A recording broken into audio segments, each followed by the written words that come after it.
Hey, good morning, everyone. It's Edna Keep live today for day 4 of the 5-day challenge. How have you guys been doing so far? Have you got any buildings under contract? Have you made any offers? Have you found any money?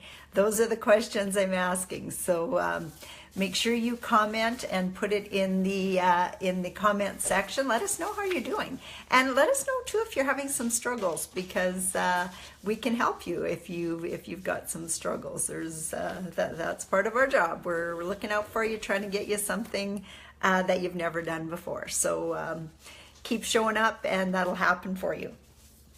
So going into the weekend here, we've got day 4 of the 5-day challenge.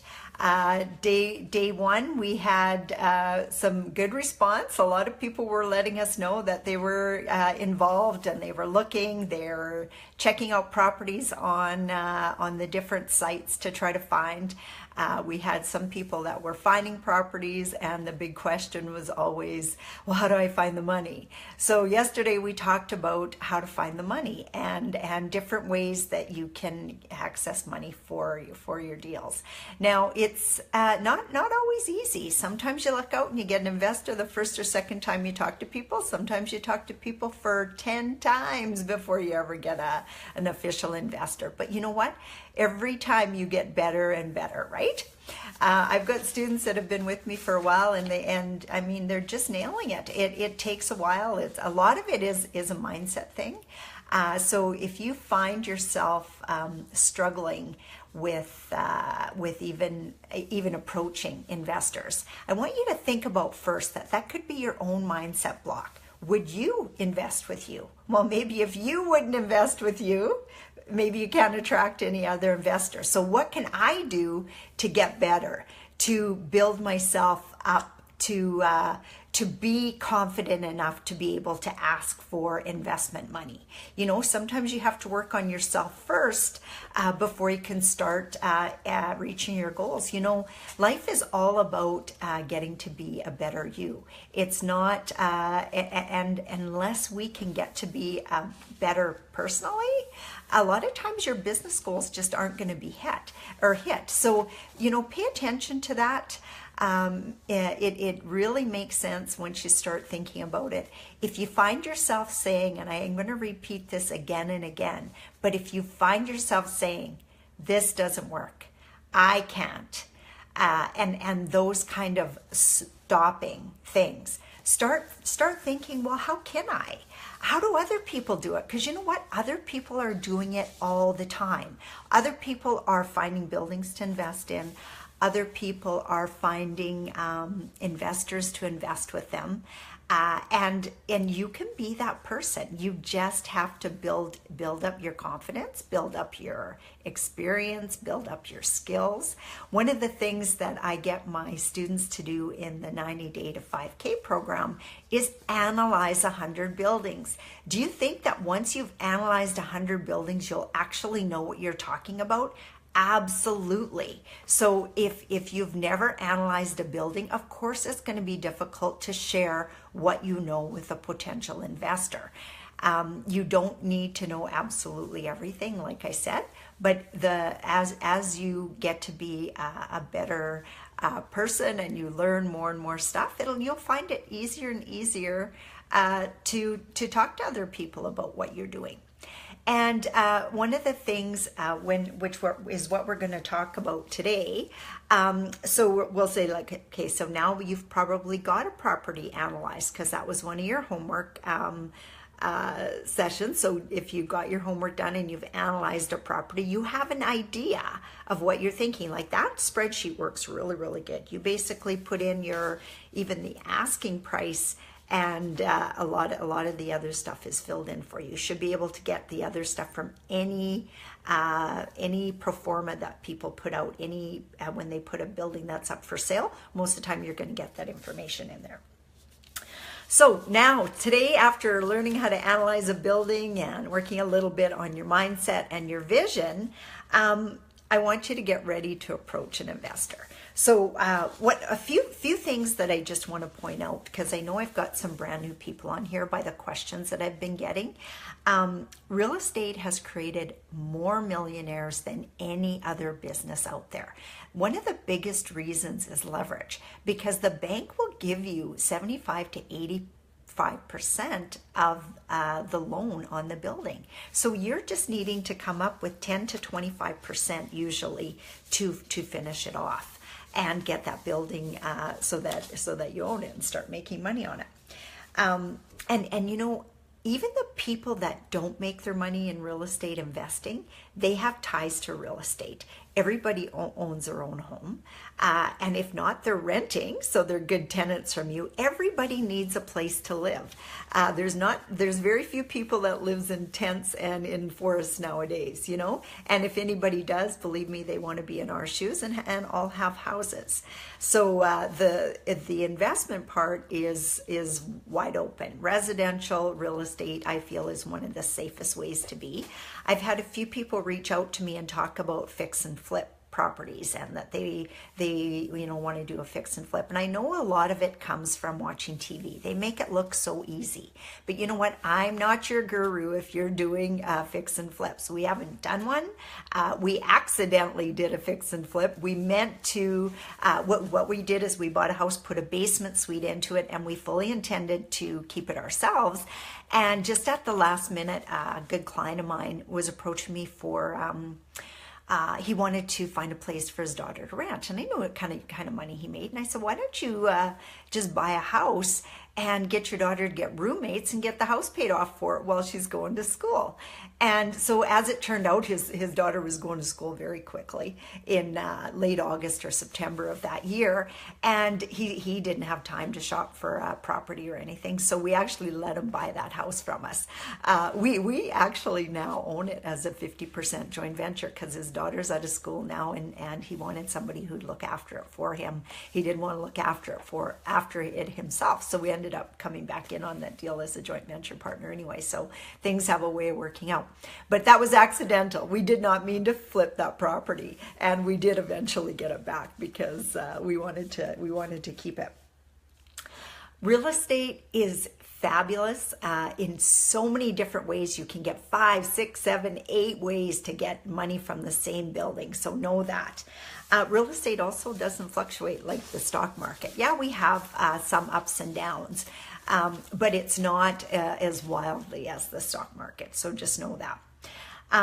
And like I said, everybody needs a place to live. Everybody, even when the stock market or the housing market crashed in the US in 2007, most people just vacated the homes that they'd bought and moved into our apartment buildings. So that was a great spot to be in again. And people who bought apartment buildings at a really high price and lost them to foreclosure, well, you know what? We're buying and I mean by we, I mean Canadians and other foreigners were investing a lot in those buildings because the prices were now in a really reasonable range that we could make good money on them. And one myth that you want to deal with when you're thinking about real estate is a lot of people just think it's just an investment, but it's not just an investment. It's a business, especially for you people that want to be on the same side of the fence as I am, where we're raising capital and bringing in investors. So your investors will be more the passive investors. You're going to be the active investor. You're going to be the one finding the deals, looking after the property and all that sort of thing. So when we say we're creating passive income, we're creating passive income for ourselves long term, but right now it's an active business. For your investors, it can be considered passive income right from day one. Okay, so let's go over some simple steps to make your pitch perfect. How do you get people interested in what you're doing? So first of all, look the part. It always pays to look sharp every day. Don't be running around outside or downtown with sloppy old sweats on, dirty running shoes, your hair all over the place, dirty hats on, all that kind of stuff. You're not going to be taken seriously. You have to look You have to look professional, or at very least business casual. If you really start getting into attracting the big bucks, you're going to want to buy yourself a really nice suit. For now, when you're just dealing with family and friends and acquaintances and business people, business casual is super. Just make sure everything's clean, no holes in your shirts, different stuff like that. I know most people, if they're going out to just work, they don't think about that kind of stuff. But if you're going to start attracting capital, and it might be from your workforce, change the way you look. And now, one of the things you want to do when you're meeting new people is you're trying to gain their attention. One of the best ways to gain their attention is listen to them. First and foremost, I know most people are sitting there waiting to get a chance to do their pitch, but if you listen to people first and foremost, you'll probably hear a pain that you can maybe come in and solve for them, or you can find a way to talk about your stuff if you ask enough people to tell you about their stuff. So what's going on in your life? What are you working on now? If you're at a networking event, there's a good chance that everybody else there is networking as well. So they're might be there for the same reason as you.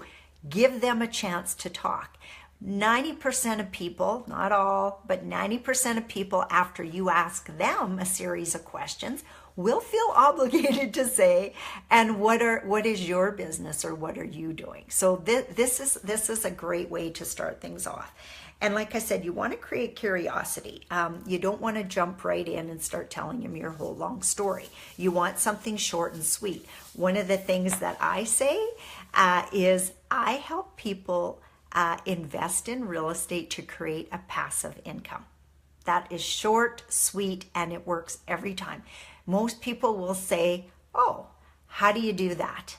Then if you get that question to your pitch, and mine's not even a 30-second pitch, it's more like a 5-second, then you know you've done something right. If they roll their eyes or walk away, you've probably talked too long. You want to create curiosity. So one of the best ways to start is I help. I help people. Think about that.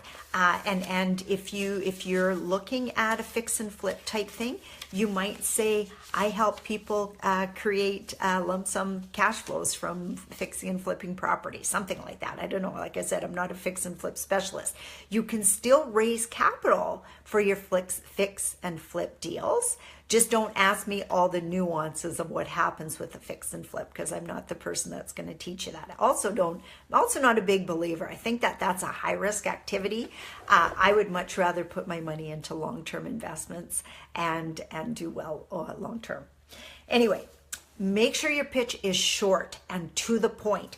If you get somebody interested and actually get an appointment with them, don't take an hour and a half to explain what you're doing. Take 15 minutes. If they've given you 30, take 15 and leave lots of time for questions. Bring all your confidence when making a pitch. Now, you want to take time to answer all your investors' concerns and questions and stuff like that. And if you don't have that confidence, you have to ask yourself, what's it going to take to get that confidence? Now, you might get that confidence from analyzing those 100 buildings. I know my students, Tyler and Bailey, and the reason I keep coming back to them is just the fact that they're 20 years old and they've got a 12-unit apartment building already. They analyzed 100 buildings, and I will tell you, there is not every student in my mastermind or in my 90-day to 5-day program that has actually analyzed 100 buildings. I think I have mastermind members that have been with me for almost 3 years that have not analyzed 100 buildings. So if you can analyze 100 buildings, your confidence is going to go from here to here. So that's the first thing that you can do.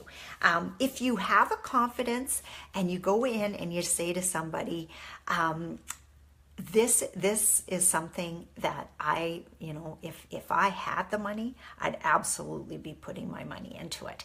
The thing is, I don't. I need investor money to be able to grow the way that I want to grow. So, and don't be scared to say that you don't have any money to do this. This is the reason why you're getting involved. But there's different ways to say that. So stay tuned. You've got to hear those nuances. And remember, a confused mind always says no. So if you're getting no, no, no, no, no, no, no, how are you confusing those people? Think about how you can make your pitch more clear. Okay. So there's many different 30 to 60 second elevator pitches. You can practice yours. The biggest thing you want to do is make sure that it rolls off your tongue. If you can't say what I just said, I help people create passive income through real estate investing. And I can say that putting it in different orders, it doesn't matter. It all rolls off my tongue. And people listen. So if you can say to people what you do in a few seconds or less, all the power to you, and practice it and practice it and practice it until it's something that comes off your tongue naturally. One of the things I get my students to do is practice that.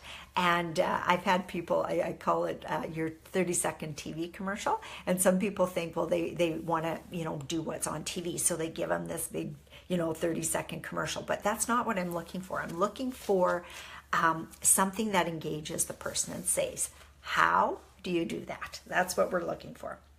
No matter how great your investment opportunity is, there'll always be objections that you're going to get from investors. Now, don't take that as a negative connotation. If they have objectives, they're asking you for more information. So give them more information. And if you're not sure what to give them, ask them. What else would it take to get you to invest in this deal? And if somebody actually says, no, I'm not ready, ask them if it was something you said, or what about what you showed them doesn't make sense. Then that way you can fine tune your next pitch. Each time that you're talking to a person, you get better and better. So if you get an objection that I don't have any money, one of the things that you want to learn very quickly is to show people how to get the money. You know how I showed you yesterday two things. First way is 50 ways to afford something right now. So if you have something that you want to buy, I've given you the exercise, work through it and see what ways that you can find the money. I actually was listening to a sales call today with somebody, and she was saying when she first started her business, her and her husband took $5,000 out of their IRA because they invested in themselves now for their future. They felt it was a better option to invest in themselves than to invest in the stock market. So they took their $5,000 out, they paid the taxes and everything in order to be able to do it. But now she's got a very, very successful business. So that's just one of many ways. Like I said yesterday, my husband said, oh, if I really had to find something to do, I could go work at McDonald's. Well, that's an idea. So when you're running across investors that say, well, I don't have any money, like I showed you on the Find the Money worksheet, there are ways to figure out how much money a person has. Now, is it an exact science? No, because you could have the typical lawyer, doctor, really high income professional who spends everything on keeping up with the Joneses. They wear the nicest suits, they drive the nicest cars, etc., and their credit is up to the max. And you could run across the everyday millionaire who lives next door to you, say had the same house for 25, 30 years, and they've got money socked aside because they want to do something different with their lives. So you can never judge a book by its cover. You just never know. As a matter of fact, your basic person where you're trying to help them out is your best investor, as opposed to somebody who's already making 15, 20, 25% returns on his money. He doesn't need you like the average Joe needs you. So think about that. So when you're helping people find money, some of the ways that you can help them find money is mutual funds. If they've got cash sitting in a mutual fund, they can take that out. And now actually might even be a good time. The markets, stock markets are at an all-time high. One of my clients actually sent me an email the other day. Her advisor had told her to get all her money out of the stock market. It was going to crash. So I don't follow it very much, but I haven't had my money in the stock market for years, so I don't worry about it anymore. But maybe talk about that kind of stuff. Talk about some of Robert Kiyosaki's predictions where he's talked about the market making a huge correction in 2016, 2017. You know, a year here and there doesn't make much difference. But if you can talk about that, you can talk about if they've got a savings account, you can talk about a home equity line of credit. A lot of people don't even think about using the equity out of their own home. Sometimes they've been taught for years and years that their home is sacred and that you don't ever want to use your money from your home.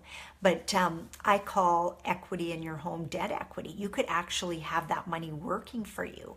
One of the things that I say to potential investors when they say they don't have any money, I say, let's meet anyway, because sometimes I can help you just reallocate the assets you already have that will allow you to invest in real estate. So that's a really good thing to say. Reallocate your assets. Write that down.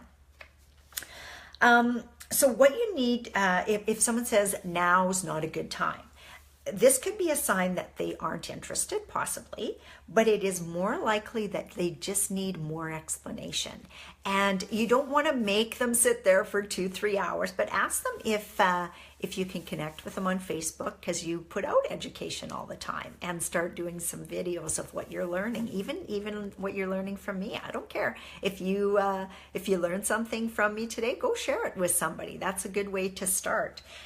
Or ask them if you can put them on your email list and maybe start putting a newsletter together. And you just have to talk about what you're learning. You don't have to talk about what some guy who's earning $1 million a year is doing. You just talk about what you're doing. It's an opportunity to explain that real estate prices are never going down, and land, they're not making more of it. So the real estate prices will always go up.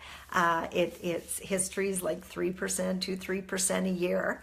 But generally always in an upward trend. We have the odd big dilemma like we did in 2007, 2008, but you have to ride those ones out. Another objection you might get is we're already working with someone.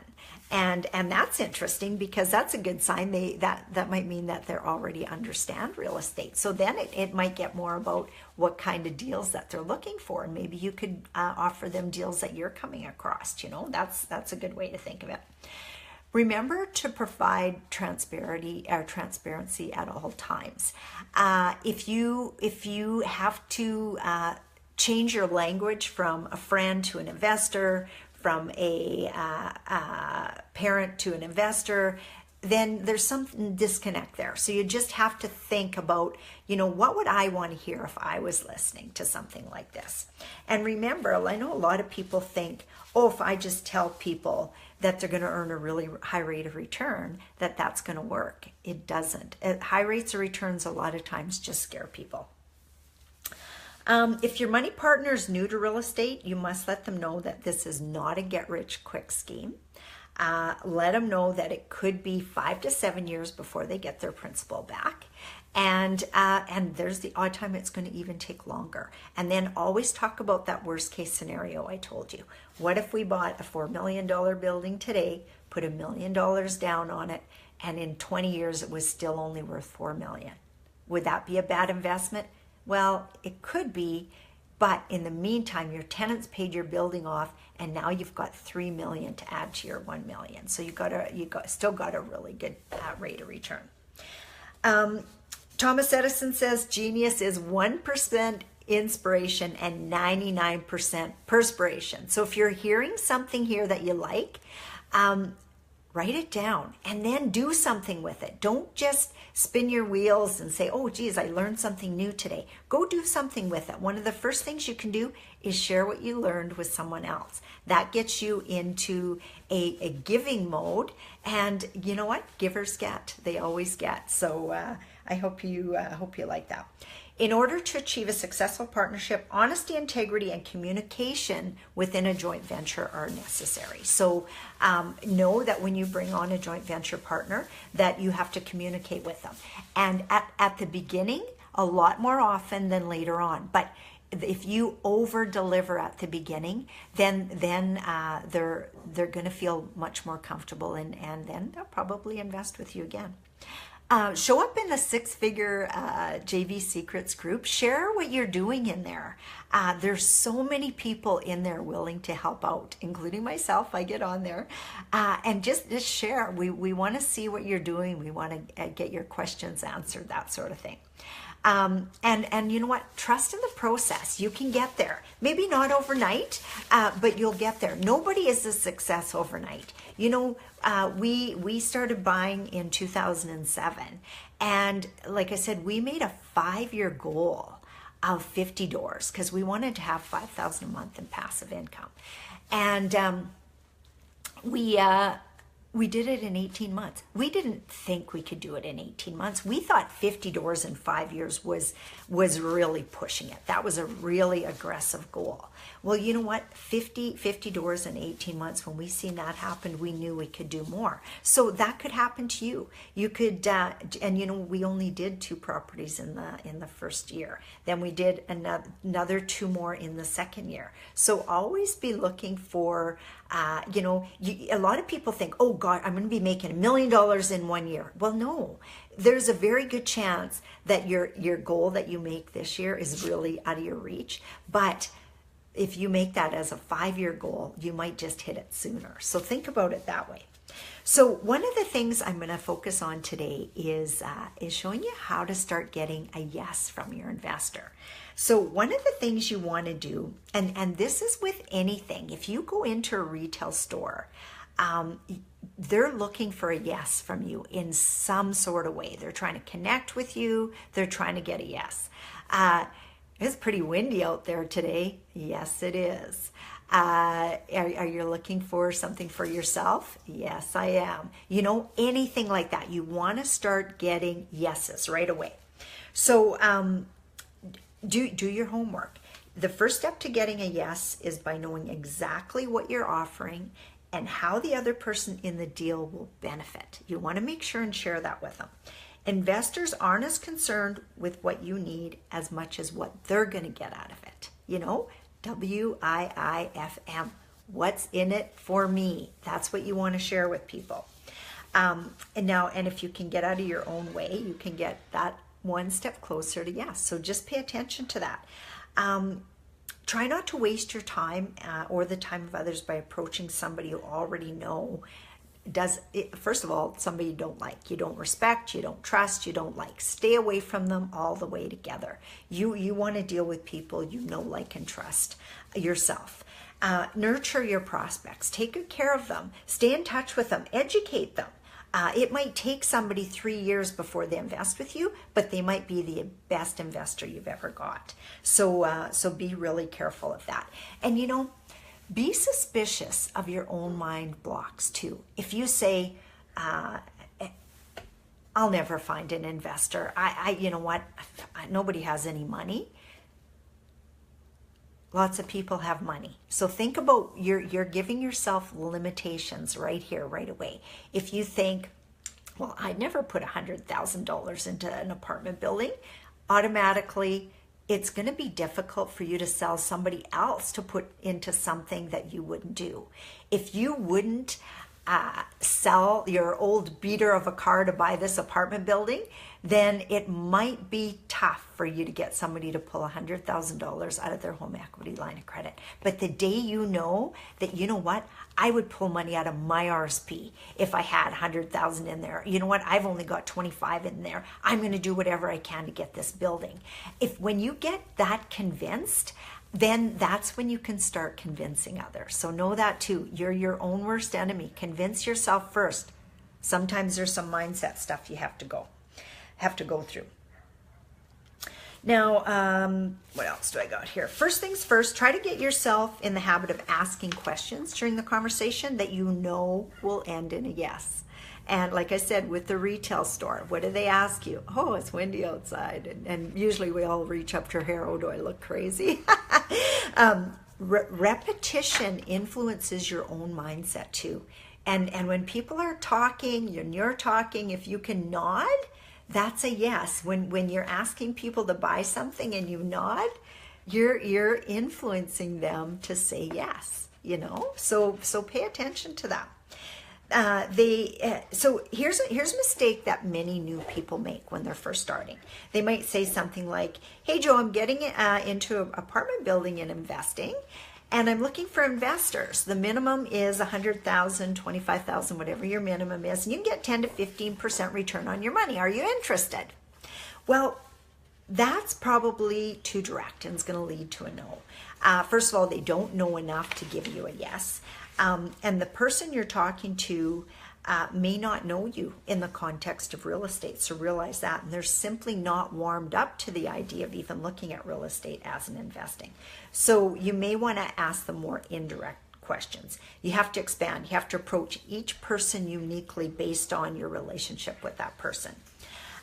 You do want to get a series of yeses, because the series of yeses leads you down the path. If you get an instant no, you did something wrong. So if you can get some yeses, then just keep analyzing what you did and keep working on getting more yeses. Let me just see what else I got here. Here's an actual better way to get to yeses. So you could say something like this. "Hey Joe, I'm really excited. I'm getting into an apartment building investing, and it's really going to change the life for me and my family and my financial outlook. I think I can probably retire, at least replace my income in the next 3 to 5 years. Would you mind taking 5 minutes so I can tell you a little bit more about it? I'd really like to get your feedback." Well, you know what? If that's somebody close to you, why wouldn't they listen? You're just trying to get their feedback, and know that a lot of people might shoot it down. Doesn't matter. You still want to get feedback. You might just ask them if they can give you 5 minutes of their time to get feedback. And most people, if they're close to you and you're a decent person, they're going to say yes to you anyway. So getting this conversation, and they're saying, "Okay, well, what do you need right now? What are you looking for?" "Well, we're looking for buildings, about 15, 20 units. I'm going to buy it with investors. Tell them what your minimum investment is. Ours is 100,000. And tell them that you can invest with cash or credit. Let people know that they can access the credit out of their home, or possibly mutual funds, stuff like that, savings accounts. Would you? And then you can always ask people, because a way to take the pressure off when you're talking to someone is, instead of asking them directly if they want to invest with you, ask them if they would know somebody who might be interested in hearing more. That just takes the pressure off. And if they're the one that interested, they might go, "Hey, well, what am I, chopped liver? Like, can't you just tell me about it?" So that's a good way to do it. Chandel says, "Haha, I'm nodding right now." Yeah, you know what? You might find yourself nodding just because I am, right? It's something that happens when you're in rapport with somebody, when you're talking to them. So yeah, you can say, anybody who's interested in getting a decent rate of return on their money. I know there's a lot of money sitting on the sidelines, scared of what's happening in the stock market right now.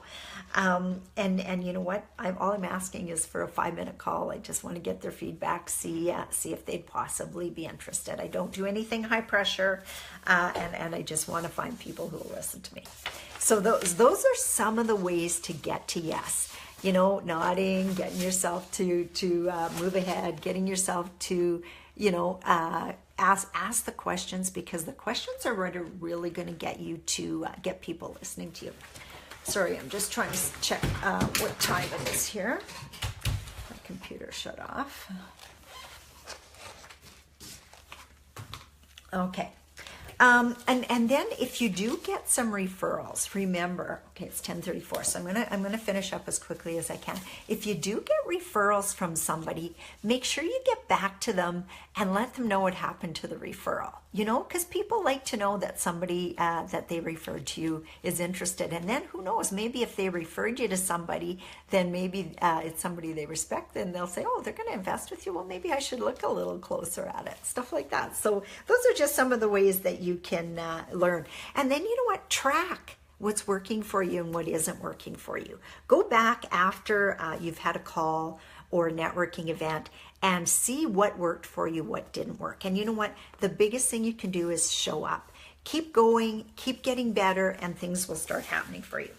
So I've had a few people ask me, because they know, oh yeah, I know these challenges, they always end up with an offer. So I've had a few people already ask, Edna, what does it take to work with you?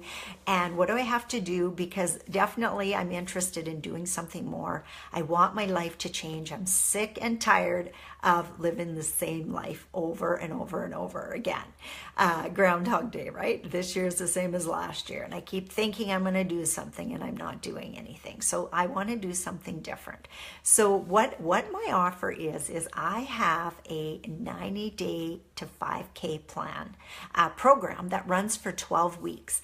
Now, when I say 90 days to 5K, I'm not telling you that in 90 days you're going to be making $5,000.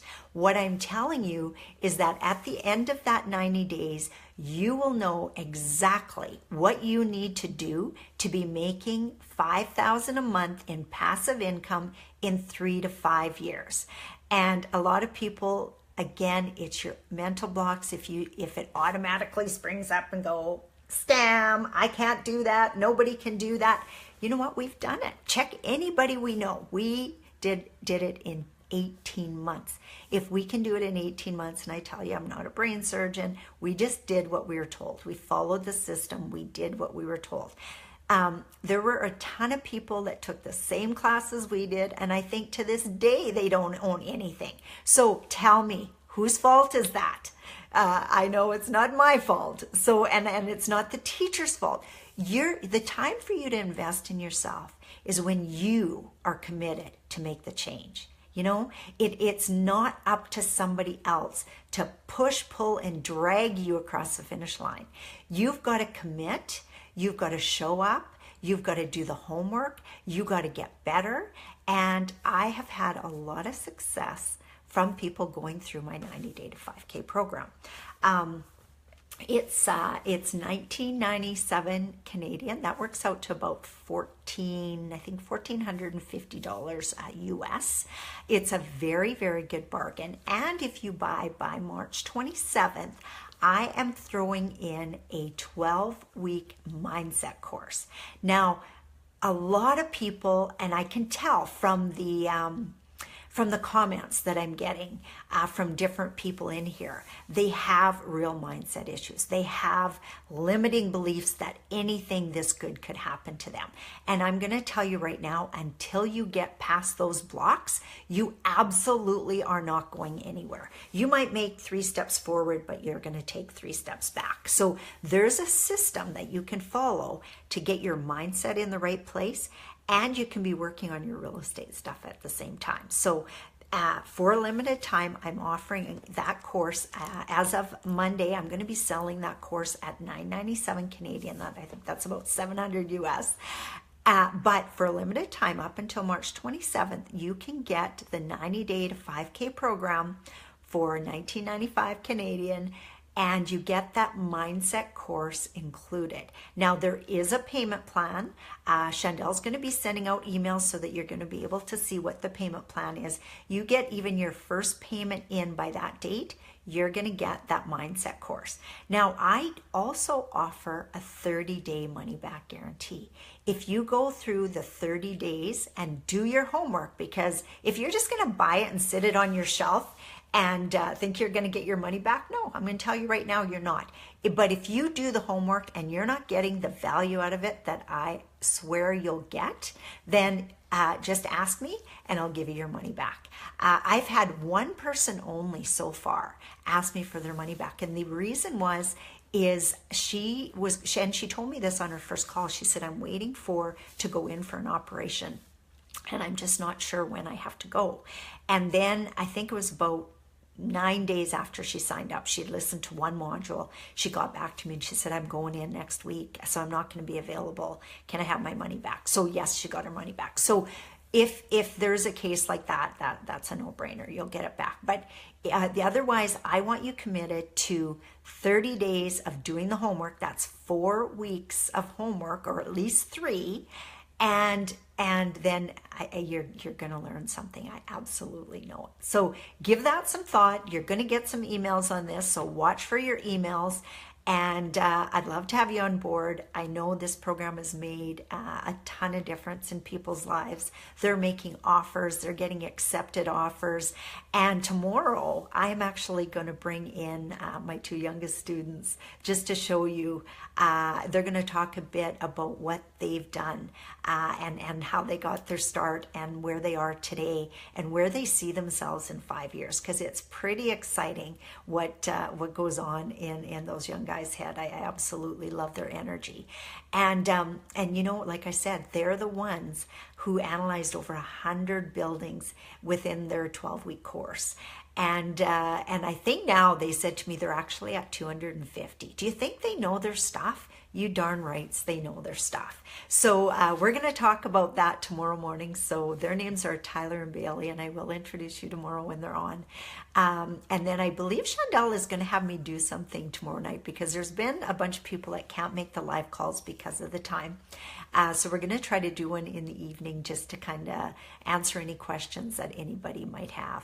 Amanda says here, so true, limiting beliefs are causing a lot of mental roadblocks for some people. I can't wait for your mindset course. Well, you know what? I've been teaching mindset for, well, always. I'm always telling people, including my own kids, if you think you can or think you can't, you're right. And one of the stories that I got back just recently, which I thought was so cool, so I'm going to share it with you, is I have a daughter that's in cheer, and she's the flyer. She's the one that they're throwing all over the place, right? And when she first started, she was scared because she got dropped a few times, and when you get dropped, it's not pleasant. It hurts. And a couple times she thought about quitting, and I said, just give it a chance. You're pretty good at this. I think you'll do fine. And they went to their first competition. I believe it was in Edmonton, so we didn't get a chance to go. But she texted me and she said, you know what, Mom? I listened to what you said, and I only focused on what I wanted to accomplish, and I wouldn't let myself think about falling or doing something wrong. And she said, and you know what? I nailed it, Mom. I nailed it. She was so proud of herself. And you know what? And you think your kids aren't listening to you, you know, and a lot of times I think my students listen better than my kids do, but they're listening to you and they're repeating it to their friends out there. And so I was just tickled pink when I got that text. I think I even posted it on Facebook just to share it with people. And then my other daughter was doing a school talk, and it was all about optimism and why it's better to be optimistic rather than pessimistic. And again, I think my kids aren't listening to me. And my youngest daughter read her speech to Desiree, my middle daughter, and when she was done, Desiree says, "Did Mom help you with that?" And Desiree goes, No, she didn't. She was just talking to me about stuff, because not too long ago she'd had a challenge with her friend.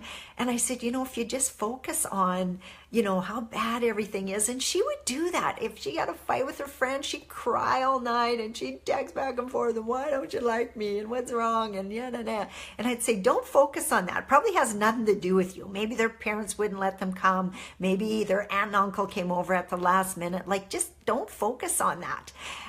Get over it. Because I say you cry all night, and then the next day when I pick you up after school, all of a sudden you're best friends and everything's fine again. And you just wasted a whole night of your life feeling sad. And we'd had that conversation a few different times, and I always think, how many times do I have to have this conversation with you? But she nailed it. She talked about that in her optimistic, and she actually made a reference to that. So it's I was so proud of them. It's they get it, they get it, they get it. So you know what? If you can get that in your mindset, get past those limiting beliefs. And the first thing is awareness. If you start realizing the things that stop you, I can't do that.